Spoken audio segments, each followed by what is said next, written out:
दोस्तों, आज मैं आपको बॉलीवुड की जो कहानी सुनाने वाला हूँ ना, उसको सुनकर आपके दिमाग में भी ये सवाल उठेगा कि भैया इंडियन फिल्म इंडस्ट्री के रियल किंग यानी कि भैया शाहरुख खान से ऐसी क्या गलती हो गई थी कि भैया उन्हें आगे बढ़कर इंडियन फिल्म इंडस्ट्री के हीरो नंबर वन यानी कि भैया गोविंदा से माफी मांगनी पड़ी थी और उनको ये सफाई देनी पड़ी थी कि भाई मेरे कहने का मतलब ये नहीं था। मेरे बातों को मीडिया ने तोड़ मरोड़ कर आप सभी के सामने रखा जिसकी वजह से आपकी माता को इस बात को लेकर दुख हुआ है और इसके लिए मैं आपसे क्षमा चाहता हूँ। तो क्या था ये मैटर, चलिए मैं आपको बताता हूँ।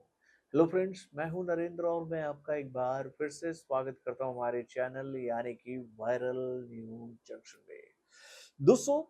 इंडियन फिल्म इंडस्ट्री के रियल किंग यानी कि भैया रोमांस के उभरते हुए असली बादशाह शाहरुख खान को लेकर ये बात कहना बिल्कुल गलत नहीं होगा कि आज पूरे इंडियन फिल्म इंडस्ट्री में ऐसा कोई दूसरा कलाकार नहीं है जिसकी रीच जो है वो दुनिया के कोने कोने तक हो गई। यानी कि भाई आज इंडिया से लेकर दुनिया के हर कोने तक शाहरुख खान की पहुंच इतनी मजबूत है कि भाई इनको देखते ही आ, दुनिया ये बात कहती है कि भाई ये इंडियन फिल्म इंडस्ट्री का रियल किंग है जो कि पूरी इंडियन फिल्म इंडस्ट्री को अपने कंधे पर उठाकर चलता है। यानी कि भाई शाहरुख खान का ऑरा आज के डेट में इतना बड़ा है मेरे भाई। और दोस्तों, यही ऑरा किसी जमाने में गोविंदा का हुआ करता था। यानी कि भाई गोविंदा का मतलब ये होता है कि भैया उस जमाने में कि जिस फिल्म में गोविंदा है, समझ लो कि भैया वो फिल्म बॉक्स ऑफिस पर आकर रिकॉर्ड तोड़ बिजनेस करेगी। यानी कि भाई गोविंदा का वो दौर ऐसा था कि भाई उनकी फिल्मों के सामने अच्छे अच्छे कलाकारों की फिल्में जो थी वो आकर पानी मांगती थी। भैया इंडियन फिल्म इंडस्ट्री के बड़े बड़े कलाकार भी गोविंदा के साथ स्क्रीन शेयर करने से घबराते थे इस बात को लेकर कि भाई अपने ऑरा से, अपने बेहतरीन परफॉर्मेंस के माध्यम से, अपने लाजवाब एक्टिंग के माध्यम से भाई वो किसी भी कलाकार को खा सकते हैं। यानी कि भैया गोविंदा को लेकर हम ये बात कह सकते थे कि भैया उनका कोई शत्रु ही नहीं था मेरे भाई, क्योंकि वो अपने दौर के एक ऐसे महान कलाकार थे जिनके अंदर वो हर गुण था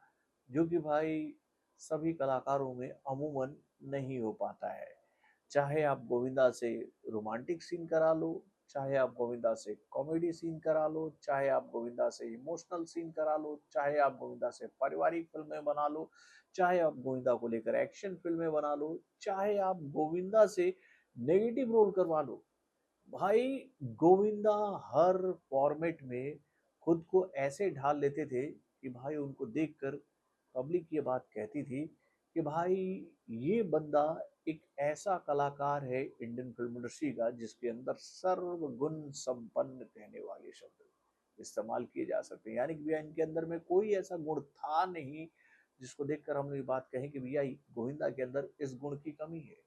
और भाई उनके डांसिंग का तो कोई जवाब नहीं मेरे भाई। यानी कि भैया अगर आपको ये बात मैं कहूँ कि भैया आज तक इंडियन फिल्म इंडस्ट्री में जितने भी बेहतरीन कलाकार पैदा हुए हैं जिन्होंने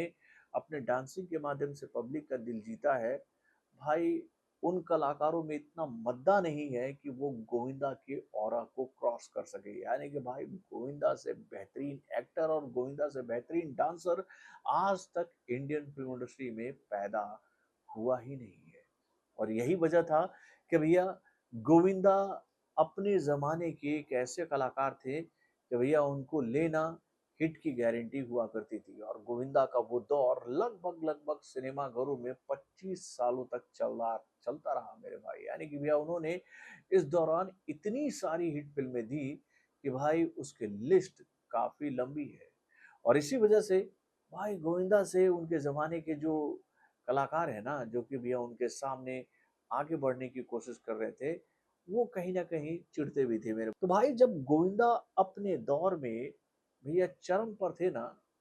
तो उस वक़्त हर कोई गोविंदा से अपने आप को 20 बताने की कोशिश करता था। तो भाई शाहरुख खान ने उस दौर में एक इंटरव्यू के दौरान ये बात कह दी थी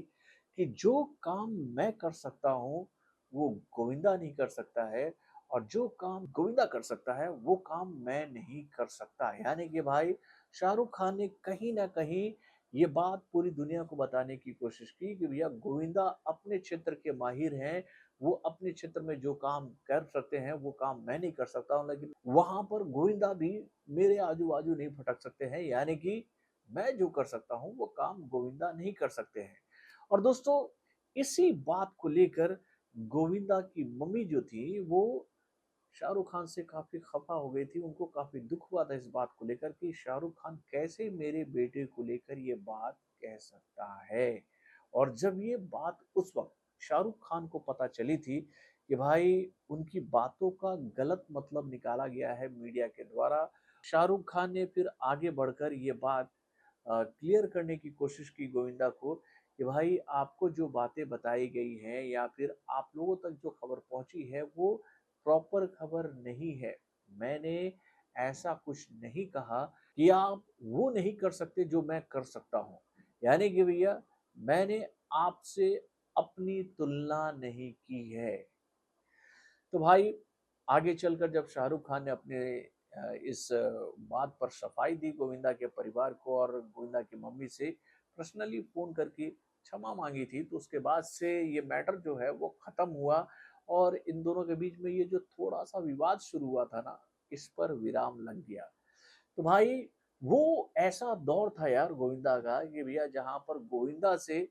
कोई मतलब कि मुकाबला करना चाहता ही नहीं था और यही कारण था कि भैया शाहरुख खान को भी अपने इस एक लाइन की वजह से सफाई देनी पड़ी थी गोविंदा के पूरे परिवार को। तो सोचो कि भाई गोविंदा ने किस तरह से पूरे इंडियन फिल्म इंडस्ट्री को डोमिनेट किया था और भाई जो बंदा डोमिनेट कर रहा होता ना इंडियन फिल्म इंडस्ट्री में तो भैया देखिए किसी सिंहासन को हासिल करने के लिए जुगत तो लगानी पड़ती है भाई और गोविंदा को जिस तरह से हरास करके उनको कहे तो भैया अंडरवर्ल्ड के थ्रेट के कॉल जो आए हैं ना यार वो आज भी मिस्ट्री है बॉलीवुड के लिए कि भैया उनको इतना थ्रेट क्यों मिला। इस पर भी कभी वीडियो मैं बनाऊंगा और आप लोग को बताऊंगा कि भैया कैसे गोविंदा की फिल्मी कैरियर का पतन हुआ। तो बॉलीवुड से जुड़े और भी कई सारे खबरों को जानने के लिए हमारे चैनल यानी कि वायरल न्यूज जंक्शन को लाइक सब्सक्राइब करना ना भूलिएगा और हमारे अपडेट्स को जानने के लिए बेल आइकन को जरूर दबाइएगा।